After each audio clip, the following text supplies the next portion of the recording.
Hello, আসসালামু আলাইকুম সবাইকে। কি অবস্থা সবার? নবম শ্রেণীর নতুন কারিকুলামের বিজ্ঞান অধ্যায় 8-এর 1 নম্বর ক্লাসে আপনাদের সবাইকে স্বাগতম। তো আজকে আমাদের চ্যাপ্টার নাম হচ্ছে জিনতত্ত্ব ও বংশগতিবিদ্যা। এই চ্যাপ্টার নিয়ে আমরা মূলত আলোচনা করব। তো প্রথমে দেখে নিই হচ্ছে আমরা এই চ্যাপ্টার থেকে কি কি শিখবো। প্রথমে আমরা শিখবো হচ্ছে জিনতত্ত্ব কি, জিনতত্ত্ব ও বংশগতিবিদ্যার যে একটা সম্পর্ক আছে সেই জিনিসটা কি। তারপরে ম্যান্ডেল তার গবেষণা এবং বংশগতিবিদ্যার বৈজ্ঞানিক পাঠ তিনি কি গবেষণা করে গেছিলেন। তারপরে জীবের প্রকট আর প্রচ্ছন্ন বৈশিষ্ট্য বলতে কি বোঝায় সেগুলো আমরা পর্যবেক্ষণ করব। বংশগতি বিদ্যার নীতি ব্যবহার করে জীবের বৈশিষ্ট্য নির্বাচন, যেমন হচ্ছে সংকরায়ন, জেনেটিক সিলেকশন, এগুলো আমরা আলোচনা করব। তো প্রথম পাঠের নাম হচ্ছে আমাদের জিনতত্ত্ব। জিনতত্ত্ব জিনিসটা কি? তো আমাদের জীবজগৎ অসংখ্য বৈচিত্র্য নিয়ে কিন্তু বিদ্যমান। আদিকাল থেকেই মানুষ তার জন্য উপকারী উদ্ভিদ ও প্রাণীদের নিজেদের প্রয়োজনে ব্যবহার করে আসছে, তাই না? তো তোমরা ইতোমধ্যে হরিপদ কাপালির আবিষ্কৃত হরিধানের নাম শুনছো।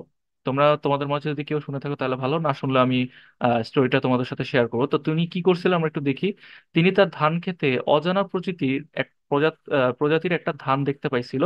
সেখান থেকে তিনি বীজ তৈরি করেন এবং যা পরবর্তীকালে উচ্চ ফলনশীল জাত হিসাবে স্বীকৃতি পায়। তিনি কোনো বৈজ্ঞানিক ব্যাখ্যা না জেনেই ধানের উচ্চ ফলনশীল বৈশিষ্ট্যটা তার পরবর্তী প্রজন্মে স্থানান্তর করছিল। তো আবহমান কাল জুড়েই আমাদের দেশে কৃষকরা এরূপটা করে আসছে। তো হরিপদ নামের একজন ব্যক্তি ছিল যিনি ছিলেন কৃষক। তো উনি হচ্ছে ওনার অনেক বড় একটা ধান ক্ষেত ছিল, অনেক রকমের ধান তিনি উৎপন্ন করতো। তো একদিন তিনি দেখলো যে যে কিছু কিছু ধান দেখতেছে যে একটু উন্নত প্রজাতির। কেমন উন্নত প্রজাতির? সেগুলো একটু লম্বা হচ্ছে এবং সেগুলো দেখা যাচ্ছে যে রোগ বালাই কম হয়, খুব তাড়াতাড়ি ধান দিয়ে দিতে পারতেছে। তো এগুলাকে তিনি আলাদা করা শুরু করলো। আর যেগুলো নর্মাল বীজ মানে নর্মাল যে ধান সেগুলোকে আলাদা করলো। তো উচ্চ ফলনশীল যেগুলো উনি দেখতেছে ওগুলা থেকে তিনি পরবর্তীতে কি করছে, বীজ তৈরি করছে। বীজ তৈরি করে তিনি যখন আবার মাটিতে ফলাইছে, তখন দেখলো যে না, এরা তো কি সবসময় উচ্চ ফলনশীল, মানে হচ্ছে খুব তাড়াতাড়ি আমাকে ধান দিতে পারতেছে এবং তার রোগ বালাই কম হয় এবং সেটাকে খুব তাড়াতাড়ি আমাকে ধান দিতে পারতেছে। তো এই যে বিষয়টা কিন্তু উনি উনি কিন্তু কোনো বৈজ্ঞানিক ছিল না, কিন্তু উনি হচ্ছে অনুসন্ধান করার ইচ্ছা থেকেই কিন্তু এগুলাকে আলাদা করতে পারছিলেন। তো না জেনেই করছিলেন, কিন্তু পরবর্তীকালে ওনাকে এই স্বীকৃতিটা দেওয়া হয়েছিল যে উনি একটা আসলে বৈজ্ঞানিক একটা উচ্চ ফলনশীল জাত আবিষ্কার করে ফেলছিল। তো এটাই উনি পরবর্তীকালে তাদের পরবর্তী কৃষকরা যারা ছিল তাদের মধ্যে স্থানান্তর করছে তার যে জ্ঞানটা। ঠিক আছে। তো প্রজনন জীবের একটা স্বাভাবিক ও অত্যন্ত গুরুত্বপূর্ণ একটা বৈশিষ্ট্য। প্রজননের মাধ্যমে কি হয়? প্রজননের মাধ্যমে মাতা পিতার বৈশিষ্ট্যটা তার পরবর্তী প্রজন্মে মানে বাচ্চা কাচ্চাতে সঞ্চালিত হয়। যেমন ধরো তুমি তোমার বৈশিষ্ট্যটা হয় বাবারটা পাইছো বা মারটা পাইছো, বা তোমার যে বাবা মা তাদের যে বৈশিষ্ট্য সেটা তাদের বাবা মার কাছ থেকে পাইছে। তো এটাই প্রজননের মাধ্যমে মূলত বৈশিষ্ট্যগুলো এক প্রজন্ম থেকে অন্য প্রজন্মে স্থানান্তরিত বা সঞ্চালিত হয়। তো জীব তার নিজের অস্তিত্ব ধরে রাখে এই প্রজননের মাধ্যমে, না হলে তো বিলুপ্ত হয়ে যাবে। এই যে দেখো, ধর তোমার ডাইনোসর এখন নাই বা কিছু কিছু প্রাণী দেখবে এখন নাই, কেন নাই? কারণ হচ্ছে তারা প্রজনন তাদের ঠিক মতো হয় নাই দেখে তাদের পরবর্তী বংশধরটা তারা রক্ষা করতে পারে না, এই জন্য তারা বিলুপ্ত হয়ে গেছে। তো এভাবে এক প্রজন্ম থেকে আরেক প্রজন্মে মাতা পিতার বৈশিষ্ট্য স্থানান্তরের যে প্রক্রিয়া, সেটাকে আমরা বলবো হচ্ছে বংশগতি। তো বংশগতির একটা মৌলিক একক হচ্ছে জিন। এখন জিন কি জিনিস আমরা এটা আলোচনা করব। আসো জিন কি। তোমরা যখন কোষ পড়ছিলা আগের শ্রেণীতে, যে কোষের মধ্যে কিন্তু ক্রোমোজোম থাকে, আর ক্রোমোজোমের ভিতরে কিন্তু একটা অংশ থাকে যেটা হচ্ছে ডিএনএ। ডিএনএ নামটা কিন্তু আমরা সব অনেক জায়গায় কিন্তু শুনছি, তাই না? বিভিন্ন ক্ষেত্রে আমরা ডিএনএ কথাটা শুনছি। তো সেখানে জীবের জিনগুলো কি থাকে? সজ্জিত থাকে। তাহলে জিন কোথায় থাকে? জিন হচ্ছে ডিএনএ তে থাকে, ডিএনএ হচ্ছে আবার ক্রোমোজোমে থাকে। তো এবং সেগুলো খুব সাজানো অবস্থায় থাকে। তো সাধারণত জিন দ্বারাই প্রজাতির বৈশিষ্ট্য প্রকাশিত হয় এবং নিয়ন্ত্রিত হয়। ঠিক আছে। তাহলে এই কাজটা করে কে? যে তোমার বৈশিষ্ট্যটা যে প্রকাশ হচ্ছে, তুমি বাবার বৈশিষ্ট্য পাইছো না মার বৈশিষ্ট্য পাইছো, তো এগুলো প্রকাশিত করার দায়িত্ব নিচ্ছে কে? জিন। মূলত তোমার শরীরের ভিতরে যে ডিএনএ আছে সেটাই প্রকাশ করতে সাহায্য করে। তো বিজ্ঞানের যে শাখায় জিনের গঠন, তারপর হচ্ছে তোমার নিয়ন্ত্রণ, প্রকাশ, কার্যপদ্ধতি, মানে যাবতীয় জিন নিয়ে পড়াশোনা, তারপরে বংশানুক্রমিক সঞ্চালন পদ্ধতি, ফলাফল নিয়ে আলোচনা করা হয়, তাকেই জিনতত্ত্ব বলা হয়। বড় ক্লাসে আপনারা যখন উঠবেন এটা নিয়ে একটা বড় একটা ডিপার্টমেন্টই আছে যেখানে শুধুমাত্র এগুলো নিয়ে পড়াশোনা করা হয়। ঠিক আছে। দেখবো যে আমরা যে বিজ্ঞানীরা বিভিন্ন রকমের জাত রেগুলারই কিন্তু উৎপন্ন করতেছে, তাই না? এগুলো কিভাবে করতেছে? এই যে এই জিনগুলা নিয়ে গবেষণা করার কারণেই তারা কিন্তু পারতেছে। তো এই অধ্যায়ে আমরা এই বিষয় নিয়ে মূলত আলোচনা করব। তো পরবর্তী টপিক আমাদের কি? পরবর্তী টপিক হচ্ছে গ্রেগর গ্রেগর জোহান মেন্ডেল অথবা ইয়োহান মেন্ডেল ও তার গবেষণা। ওনাকে কেন এত প্রশংসা করা হয়? সবাই কেন প্রশংসা করে? ওনার কি ভূমিকা রাখছিল উনি জিনের মধ্যে, জিন তত্ত্বের মধ্যে? তো আসলে আমরা একটু জানি যে গ্রেগর জোহান মেন্ডেল বা ইয়োহান মেন্ডেল তার গবেষণায় সর্বপ্রথম জীবের বৈশিষ্ট্য বংশানুক্রমের স্থানান্তরের বৈজ্ঞানিক ব্যাখ্যা করছিল। এই বিজ্ঞানী ছিলেন বর্তমানে চেক প্রজাতন্ত্রী, চেক নামের একটা দেশ আছে, সেই প্রজাতন্ত্রের একজন ধর্মযাজক। আচ্ছা, ধর্মযাজক কি জিনিস? ধরো হচ্ছে আমাদের আমাদের ধর্মযাজক আমরা কাদেরকে বলি? বিভিন্ন আলেম, মুসলিমের ক্ষেত্রে যাদেরকে বলা হয় আলেম, তারপরে হিন্দুদের ক্ষেত্রে সনাতন ধর্মী যারা আছে তারা হচ্ছে পণ্ডিত, তারপরে তোমার খ্রিস্টান যারা আছে তাদেরকে চার্চের মধ্যে ফাদার বলা হয়। তো উনি যেহেতু খ্রিস্টান ছিলেন, উনি হচ্ছে ধর্মযাজক ছিলেন, হচ্ছে ধরো একটা চার্চের ফাদার ছিলেন। তো উনি কিন্তু নর্মালি কিন্তু বিজ্ঞানী ছিল না। উনি নিজেও জানতেন না যে, ওই যে অনেকটা হরিপদ কাপালির মতো, যে উনি নিজেই জানতেন না যে একটা জাত উদ্ভাবন করে ফেলছে। তো অনেকটা এরকমই হয়েছে ওনার সাথে। দীর্ঘ 7টা বছর তিনি মটরশুঁটি গাছের বিভিন্ন বৈশিষ্ট্য নিয়ে পরীক্ষা নিরীক্ষা চালাইছেন। চালানোর পরে বংশগতি সম্পর্কিত তার মতামতটা সবার সামনে প্রকাশ করছিল। কিন্তু ম্যান্ডেলের প্রকাশিত নিবন্ধনটা তার মৃত্যুর আগ পর্যন্ত লোকচক্ষুর অগোচরেই রয়ে যায়। তো তিনি যেহেতু কোনো অফিসিয়ালি কোনো বিজ্ঞানী ছিল না, উনি নিজে নিজেই এগুলো গবেষণা করছে, যেহেতু কারো কাছে তেমন একটা প্রকাশ করে নাই, তো মানুষজন অত একটা কি জানতে পারে নাই। কিন্তু পরবর্তীতে মেন্ডেলের মৃত্যুর 16 বছর পর হিউগো দা ভ্রিস এবং করেন্স এবং এরিক স্কেরমিক নামে 3জন বিজ্ঞানী পৃথক পৃথকভাবে আলাদাভাবে কিন্তু একই সময়ের মেন্ডেলের গবেষণার ফলাফল পুনরাবিষ্কার করেন। তারা 3জনই কিন্তু একই জিনিস নিয়ে আলাদা আলাদাভাবে কাজ করছে। দেখলো যে তাদের কাজের ফলাফলটা মেন্ডেল যে করে গেছিল তার সাথে মিলে গেছে। তখন তারা বুঝতে পারলো যে না, উনি তো আসলে একটা বিজ্ঞানের একটা কাজ করে দিয়ে গেছে, তাই না? তাহলে আশ্চর্যের বিষয় হলো, এই বিজ্ঞানীরা তাদের সকল পরীক্ষা নিরীক্ষা শেষ করার পর মেন্ডেলের গবেষণা সম্পর্কে আসলে জানতে পারছিল যে এটা তো আসলে আমাদের যে ফলটা সেটা তো আরেকজন অলরেডি আগে দিয়ে গেছে, কিন্তু আমরা জানতাম না। সেটা হচ্ছে মেন্ডেল। তো এইভাবে মেন্ডেলের গবেষণার মাধ্যমে বংশগতির মৌলিক সূত্রের আবিষ্কার হয়েছে, এবং প্রকাশের মাধ্যমে যে ভিত্তি রচিত হয় তার উপর নির্ভর করে জীববিজ্ঞানে বংশগতিবিদ্যা বা জিনতত্ত্ব নামের একটা গুরুত্বপূর্ণ শাখার বিকাশ কিন্তু ঘটছে। তো এই কারণে মেন্ডেলকে বংশগতিবিদ্যার জনক বলে অভিহিত করা হয়। তিনি যেহেতু সর্বপ্রথম এগুলো একটা আইডিয়া দিয়ে গেছে, তাই জন্য তাকে জনক বলা হচ্ছে। ঠিক আছে, তারপরের টপিকটা কি আমাদের? যে বলতেছে যে মেন্ডেলের গবেষণা ও জীবের বৈশিষ্ট্য নির্বাচন। উনি আসলে কি নিয়ে গবেষণা করছিল, এটা আমাদের জানার বিষয়। সবাই যে তাকে এত বাহবা দিচ্ছে, আমাদেরকে জানতে হবে উনি কি নিয়ে কাজ করছেন। তো জোহান গ্রেগর মেন্ডেল ব্যক্তি জীবনে একজন ধর্মযাজক হলেও তিনি প্রকৃতপক্ষে কিন্তু একজন খাঁটি বিজ্ঞানী ছিলেন। তিনি হয়তো নিজে জানতেন না, কিন্তু পরবর্তীতে বোঝা গেল তার যে একটা আগ্রহ ছিল, একটা অনুসন্ধান করার ইচ্ছা ছিল, রিসার্চ করার ইচ্ছা ছিল। তো সেটা থেকে আমরা বলতে পারি তিনি একজন খাঁটি বিজ্ঞানী ছিলেন, তাই না? তো বংশগতিবিদ্যা পরীক্ষার জন্য তিনি তার, এখানে একটু ভুল লেগেছে, মঠে লেগেছে, এটা মাঠের বাগানে নিয়ন্ত্রিত পরাগায়নের মাধ্যমে সংকরায়ন করার জন্য মটরশুঁটি উদ্ভিদকে নির্বাচন করছিল। এখানে কয়েকটা প্রশ্ন আমাদের অ্যারাইজ হয়ে গেছে, যে পরাগায়ন কি জিনিস। আপনারা যদি আগে না পড়ে থাকেন, পরাগায়ন হচ্ছে আহ উদ্ভিদের বংশগতি একটা পর্যায় বা একটা প্রক্রিয়া, যেটার মাধ্যমে হচ্ছে উদ্ভিদ তার বংশগতি করতে পারে বা প্রজনন সম্পন্ন করতে পারে। তো সংকরায়ন হচ্ছে তোমার একটা জাতের মধ্যে একটা উদ্ভিদের জাতের সাথে যদি আমি আরেকটা উদ্ভিদের জাতকে কি করি, মিক্সড করি, হাইব্রিড করি। আমরা হাইব্রিড কথাটা কিন্তু শুনছি, যে কোনো কিছু যদি আমরা দুইটা মিক্সড করে যদি একটা উন্নত প্রজাতির কোনো উদ্ভিদ পাই, সেটাই কিন্তু সংকরায়ন বলতেছে এখানে। তো সংকরায়ন করার জন্য উনি কি করছিল, মটরশুঁটি গাছটাকে সে বেছে নিছিল। তো কেনই মটরশুঁটি গাছটাকে বেছে নিয়েছিল, এটারও কিন্তু একটা কারণ আছে। তো 1856 সাল থেকে তার গবেষণা শুরু করেন। মেন্ডেল তার পরীক্ষার জন্য মটরশুঁটি গাছকে নমুনা হিসেবে মনোনীত করার পিছনে বেশ কয়েকটা কারণ ছিল। তো 1 নম্বর কারণ কি, যে মটরশুঁটি গাছ হচ্ছে 1 বর্ষজীবী। মানে কি, মানে 1 বর্ষজীবী হওয়ায় খুব কম সময়ের মধ্যে সংকরায়ন পরীক্ষার ফলাফলটা সে পাইছিল। কারণ হচ্ছে সে 1 বছর বাঁচত এবং 1 বছরের মধ্যে তার ফুল ফল সবকিছু সে দিয়ে যেত। তো এজন্য উনি এটাকে নির্বাচন করছে, কারণ তখন ওনার জমানায় হয়তো দেখবো যে ম্যাক্সিমাম গাছ হচ্ছে আরো বেশি বছর বাঁচতো, এবং তাদের ফুল ফল আসতে অনেক দেরি হইতো।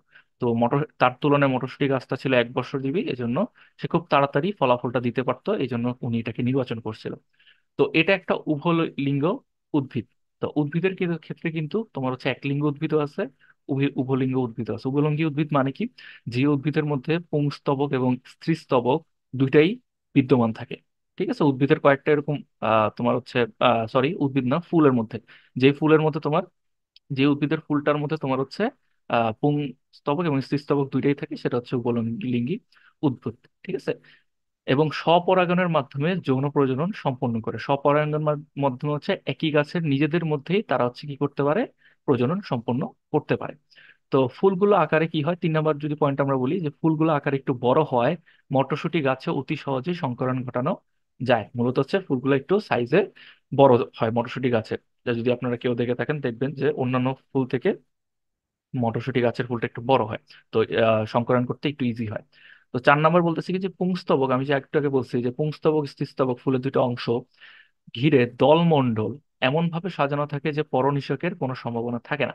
আচ্ছা, পুংস্তবক স্ত্রীস্তবক ফুলের যেমন একটা অংশ, দলমণ্ডলও কিন্তু ফুলের আরেকটা অংশ। ঠিক আছে? তো দলমণ্ডলকে আমি যদি সোজা বাংলায় বলি, আমরা যেটাকে পাপড়ি বলি, ফুলের পাপড়ি আছে না, যেটা আমরা বলি, সেটাকে বৈজ্ঞানিক ভাষায় দলমণ্ডল বলা হয়। তো মটরশুঁটি গাছের দলমণ্ডলগুলো মানে পাপড়িগুলো একটু বড় হওয়ার কারণে এগুলো এমন ভাবে তোমার পুংস্তবক আর স্ত্রীস্তবককে প্রোটেক্ট করে যাতে বাইরে থেকে অন্য কোনো প্রজাতির বা অন্য কোনো উদ্ভিদ থেকে কোনো পুংস্তবক বা পরাগরেণু যাতে না আসতে পারে। ঠিক আছে? আমি যাতে একদম বিশুদ্ধতা বজায় রাখতে পারি, বাইরে থেকে কোনো ইন্টারফেয়ার যাতে না হয়, সেই জন্য দলমণ্ডলগুলো প্রোটেক্ট করে রাখে। এই জন্য উনি এই বৈশিষ্ট্যের জন্য মটরশুঁটিকে বাছাই করছিল। তো ফলে বিভিন্ন জাতের মটরশুঁটি উদ্ভিদের বৈশিষ্ট্যগুলো কি থাকে, খাঁটি বা বিশুদ্ধ থাকে। যেহেতু বাইরে থেকে কোনো কিছু আসতে পারতেছে না, ভেজাল আসতেছে না, তাহলে আমার কি, ঘরেরটা ঘরেই থাকতেছে, এরকম একটা জিনিস। ঠিক আছে? তো 5 নম্বর কি বলতেছে, মটরশুঁটি গাছে একাধিক সুস্পষ্ট তুলনামূলক বিপরীত বৈশিষ্ট্য রয়েছে। তাই অপত্য বংশে কয়েকটা বৈশিষ্ট্যের স্পষ্ট প্রকাশ পরীক্ষার ক্ষেত্রে সহায়ক হয়। আচ্ছা, এখানে কি বলছে যে মটরশুঁটি গাছের মধ্যে তাদের যে বীজগুলা থাকে এগুলা কিছু দেখা যায় যে বিপরীত বৈশিষ্ট্য হয়, যেমন লম্বা, খাটো, তারপরে সবুজ, হলুদ, মানে এরকম বিপরীত বৈশিষ্ট্য এদের মধ্যে বিদ্যমান থাকে। একটা থাকলে আরেকটার বিপরীত অবশ্যই আছে। তো এই জন্য যখন এরকম যখন বৈশিষ্ট্য আছে, অপত্য বংশ বলতে বোঝাচ্ছে তার নেক্সট জেনারেশন, মানে তার বাচ্চা কাচ্চা। ধরো হচ্ছে একটা গাছের পরবর্তী প্রজন্ম যেটা, সেটাকে আমরা অপত্য বংশ বলা হয়। তো অপত্য বংশ যেগুলো হবে সেগুলো দেখা যায় তার বৈশিষ্ট্যগুলো খুব ভালোভাবে প্রকাশ পায়। এই জন্য মটরশুঁটি গাছটা নির্ধারণ করা হয়েছিল।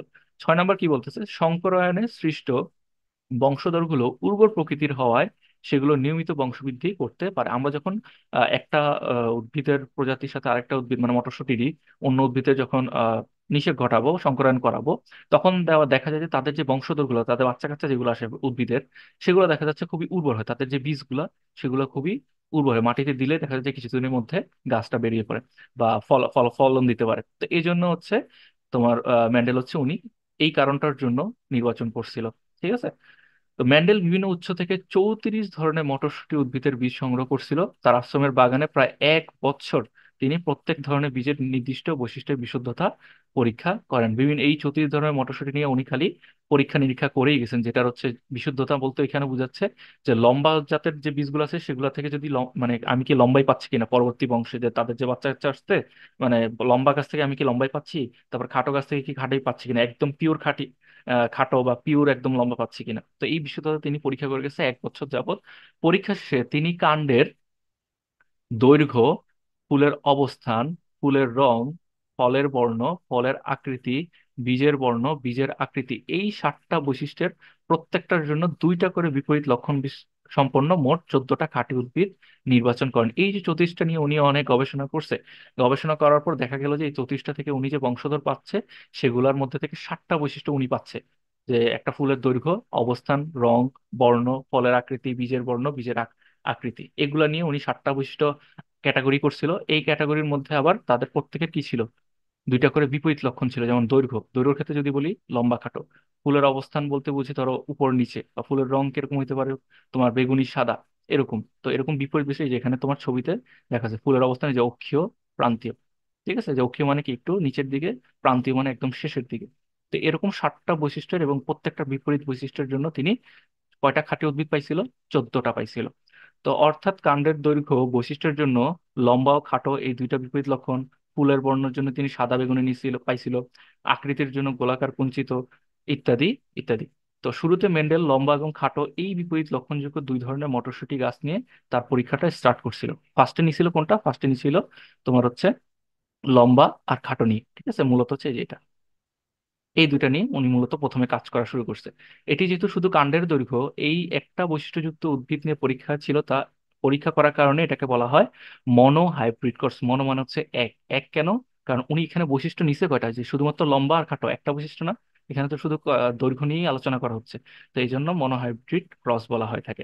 তো পরীক্ষা শুরু করার আগে তিনি মটরশুঁটি গাছের বিশুদ্ধতা পরীক্ষা করে নেন। বিশুদ্ধতা আমি আগে বলছি যে তিনি যে লম্বা গাছটা বাছাই করছে, এই লম্বাটা কি আসলেই লম্বা কিনা, মানে তার পূর্ববর্তী যে বংশধর ছিল তারাও কি সবাই লম্বা ছিল কিনা, বা পরবর্তী যারা আসবে তারাও কি লম্বা আসবে কিনা। উনি কিন্তু এরকম 34 রকমের যে কোর্সে করার পরেই কিন্তু এই লম্বাটা পাইছে। আবার খাটো, বিশুদ্ধ খাটো বলতে কি বোঝাচ্ছে, যে এটা দিয়ে আমার নেক্সট প্রজন্ম যেটা আসবে সবগুলোই খাটো আসতেছে কিনা, বা তারপর পূর্ববর্তী প্রজন্ম সবাই খাটো আসছে কিনা। তো এই কারণে তিনি বিশুদ্ধ পরীক্ষা করে নিয়েছেন।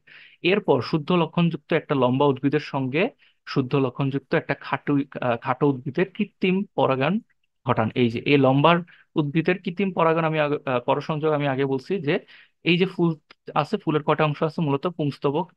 ফুলের তো অংশ অনেকগুলো, কিন্তু আমরা মূলত প্রজননের জন্য দুইটা অংশ কাজ করে, একটা হচ্ছে পুংস্তবক আর একটা হচ্ছে স্ত্রীস্তবক। পুংস্তবকের একটা অংশ হচ্ছে পরাগরেণু, আর একটা হচ্ছে স্ত্রীস্তবকের অংশ হচ্ছে গর্ভমুণ্ড।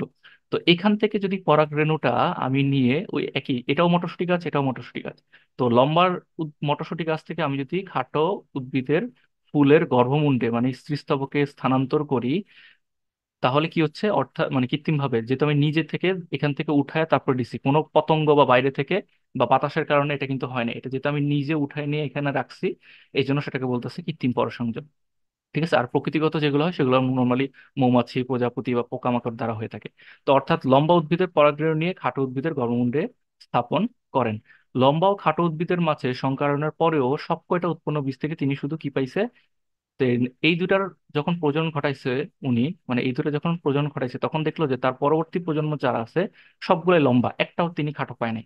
তো প্রথম সংকরণের ফলে পাওয়া এই উদ্ভিদগুলোকে মেন্ডেল প্রথম প্রজন্ম বা F1 বলে নাম কি দিছিল। যেহেতু প্রথম প্রজন্মে যারা আসছিল সবাই লম্বা, এই জন্য তাকে F1 দিছিল। এবারে তিনি F1 প্রজন্মের উদ্ভিদগুলোতে নিজেদের মধ্যে আবার পরসংযোগ করে সংকরণ করেন। ধরো F1 এর মধ্যে থেকে আমি গাছ পাইছি ধরো চারটা, সাপোজ। তো চারটা থেকে তুমি হচ্ছে দুইটা নিবা, কারণ চারটাই তো লম্বা। তা আমার তো তোমার হচ্ছে এখান থেকে তাদের নিজের মধ্যে করার জন্য কয়টা লাগে, এখান থেকে আমি একটা নিব লম্বা, আর এখান থেকে এই পাশে আর একটা লাগবে, এই একটা একটা আবার তাদের মধ্যে মিলন করবে, তাই না? আমার তো চারটা নেওয়ার দরকার নেই, কারণ চারটা সেম বৈশিষ্ট্য। আমার তো সংকরণ করার জন্য লাগবে দুইটা গাছ, তাই না? এই জন্য আমি এই চারটা থেকে দুইটা নিলাম। দুইটা নেওয়ার পরে দেখলাম আমি তাদেরকে আবার নিজেদের মধ্যে সেম প্রক্রিয়া পরসংযোগ করাইছি। করানোর ফলে দ্বিতীয়বার সংকরণের ফলে সৃষ্ট দ্বিতীয় প্রজন্ম, যেটাকে আমরা বলতেছি F2, সেখানে 3:1 অনুপাতে লম্বা এবং খাটো উদ্ভিদ পাওয়া যায়। আচ্ছা, একটা জিনিস খেয়াল করো, F1 প্রজন্মে আমি গাছ পাইছিলাম কয়টা, চারটা গাছ পাইছিলাম, চারটা গাছের মধ্যে সবাই লম্বা ছিল। কিন্তু F2 প্রজন্মতে আমি সেম ধরো চারটা গাছই পাইছি, কিন্তু এখন চারটা গাছের মধ্যে তিনটা পাইছি লম্বা, একটা পাইছি তোমার খাটো, এই জন্য বলতেছে 3:1। তিনটা লম্বা একটা খাটো উদ্ভিদ পাওয়া গেছিল। অর্থাৎ F1 বংশধরের দৃশ্যমান লম্বা উদ্ভিদের মাঝে কোনোভাবে খাটো উদ্ভিদের বৈশিষ্ট্য কিন্তু লুকাইতে ছিল, তাই না? ধরো F1 প্রজন্মেও হয়তো তার যে জিন ছিল সেই জিনটা হয়তো প্রকাশ পায় নাই, বা প্রকাশ অন্যান্য ডিএনএ তাকে বাধা দিছিল। কিন্তু F2 প্রজন্মে যখন আসছে তখন দেখা গেল যে সে নিজে থেকেই প্রকাশিত হয়েছে, তার যে খাটো হওয়ার বৈশিষ্ট্যটা বীজে ছিল সেটা তার জিনটা নিজেভাবে প্রকাশ পাইছে, যেটা দ্বিতীয়বারের সংকরণের সময় বের হয়ে আসছে। তো পরবর্তীকালে মেন্ডেল বীজের বর্ণ, সেটা হচ্ছে তোমার হলুদ আর সবুজ, এবং বীজের আকার, এবার কয়টা বৈশিষ্ট্য নিয়ে কাজ করতেছে উনি। আগে শুধুমাত্র বীজের দৈর্ঘ্য নিয়ে মানে ওই উদ্ভিদের দৈর্ঘ্য নিয়ে কাজ করছিল কাণ্ডের, কিন্তু এখন হচ্ছে বীজের বর্ণও নিতেছে, আবার আকারও নিতেছে, দুইটা বৈশিষ্ট্য নিতেছে। দুইটা বৈশিষ্ট্য নেওয়ার কারণে তার নাম দিছে ডাই হাইব্রিড। ঠিক আছে, একদম ইজি। দুইটা নিলে ডাই, তিনটা নিলে ট্রাই। ঠিক আছে, এভাবে। তো একটা শুদ্ধ লক্ষণযুক্ত হলুদ বর্ণ এবং গোলাকার বীজ উৎপন্নকারী উদ্ভিদের সঙ্গে যদি আমি অপর একটা শুদ্ধ লক্ষণযুক্ত সবুজ বর্ণ আর কুঞ্চিত, কুঞ্চিত মানে একটু শুকানো বা চ্যাপ্টা, তো বীজ উৎপন্নকারী উদ্ভিদের সংকরণ করলে দেখা গেল F1 প্রজন্মের সবকটা উদ্ভিদই হলুদ বর্ণের পাওয়া গেছে এবং গোলাকার পাওয়া গেছে। মানে এই যে আমি ফার্স্টের বীজের এই বর্ণ থেকে নিছি হলুদ, আর আকার থেকে নিচে গোলাকার, এরকম একটা গাছ দিয়েছি, যেই গাছটা হচ্ছে, যে গাছের বীজটা হচ্ছে হলুদ আবার গোলাকার, দুইটাই। তো এরকম যদি হয় তাহলে, এবং আরেকটা গাছ নিয়েছি যেটা হচ্ছে একই সাথে, সেটা একটা সবুজ এবং কুঞ্চিত, দুইটার যখন আমি সেম ভাবে পরাগায়ন করছি, সংকরায়ন করছি, তখন দেখা গেল F1 প্রজন্মের সবকটা উদ্ভিদই কি হলুদ বর্ণের আর গোলাকার বর্ণের, আগেরটার মতো। আগে যেমন আমরা পাইছিলাম সবগুলাই লম্বা আসছিল, এবার আমি দেখলাম যে এবার সবগুলা হলুদ আর গোলাকার আসছে। তো F1 প্রজন্মের উদ্ভিদগুলো নিজেদের মধ্যে আবার যখন আমি F2 তে সংকরণ করছি, তখন দেখা গেল যে 16টা বংশধরের মধ্যে 9টা পাইছে তোমার হলুদ গোল, তিনটা হলুদ কুঞ্চিত, তিনটা সবুজ গোল, একটা সবুজ কুঞ্চিত বীজ উৎপাদনকারী ছবি, যেটা ছবি আপনারা এই যে এখানে পরবর্তী ক্লাসে আপনারা দেখতে পারবেন, যে এখানে এই যে এটা হচ্ছে প্রথম প্রজন্ম, আর সেকেন্ড প্রজন্ম এই যে 16টা, এখানে 16টা। কেন 16টা আপনারা একটু পরবর্তী ক্লাসে এটা জানতে পারবো, যে কিভাবে 16টা হইলো। ঠিক আছে, কারণ আমি একটা হিন্দি রাখি, কারণ হচ্ছে এখানে আমরা এবার নিছি বৈশিষ্ট্য কয়টা, দুইটা। ঠিক আছে, মূলত হচ্ছে এখানে দুইটা, এখানে দুইটা, টোটাল চারটা, চার চারা 16টা বৈশিষ্ট্যের জন্য কাজ করার কারণে এই জন্য 16 বংশধরটা আসছে। এবং সেখানে দেখা গেল যে আমি ডিফারেন্ট ডিফারেন্ট বীজ পাচ্ছি, আমি সেম বীজ পাচ্ছি না। তো প্রথম দৃষ্টিতে তোমাদের কাছে মেন্ডেলের পর্যবেক্ষণগুলোকে খুবই একটু কঠিন মনে হতে পারে, কিন্তু মেন্ডেলের দুইটা সূত্রই কিন্তু আছে, দুইটা নিয়ে আমরা আলোচনা করবো নেক্সট ক্লাসে। দুইটা সূত্র ব্যবহার করে তুমি খুব সহজেই কিন্তু এই পর্যবেক্ষণগুলো ব্যাখ্যা করতে পারবা। তার আগে তোমাকে জীবের প্রকট ও প্রচ্ছন্ন বৈশিষ্ট্য সংক্রান্ত দুই একটা বিষয় জেনে নিতে হবে, যে আমরা পরবর্তী ক্লাসে শিখবো যে জীবের প্রকট বৈশিষ্ট্য কি জিনিস আর প্রচ্ছন্ন বৈশিষ্ট্য কি জিনিস। ঠিক আছে, এই যে পরবর্তী ক্লাসে আমরা আলোচনা করবো। তো আজকের ক্লাস আপনাদের এতটুকু পর্যন্ত। যদি আজকের টপিকে কোনো সমস্যা থেকে থাকে আমাকে কমেন্ট বক্সে জানাতে পারেন। সবসময় আমি কমেন্ট বক্সে রিপ্লাই দিয়ে থাকি, আপনারা জানেন। তো যারা চ্যানেলটা সাবস্ক্রাইব করেন, সাবস্ক্রাইব করে রাখতে পারেন, আপনাদের ফ্রেন্ডের মাধ্যমে শেয়ার করতে পারেন। অথবা আমি কিন্তু প্রত্যেকটা ভিডিও লিঙ্কের নিচে কিন্তু আমি আমার ক্লাস 9-এর হোয়াটসঅ্যাপ গ্রুপ লিঙ্ক দিয়ে রাখি, আপনারা চাইলে সেখানে জয়েন হতে পারেন এবং সেখানে আমাকে বিভিন্ন কোশ্চেন আস্ক করতে পারেন। তো আশা করি কোনো সমস্যা হবে না। সমস্যা হলে আমাকে কমেন্ট বক্সে জানাবেন। সবাই ভালো থাকবেন। আসসালামু আলাইকুম। আল্লাহ হাফেজ।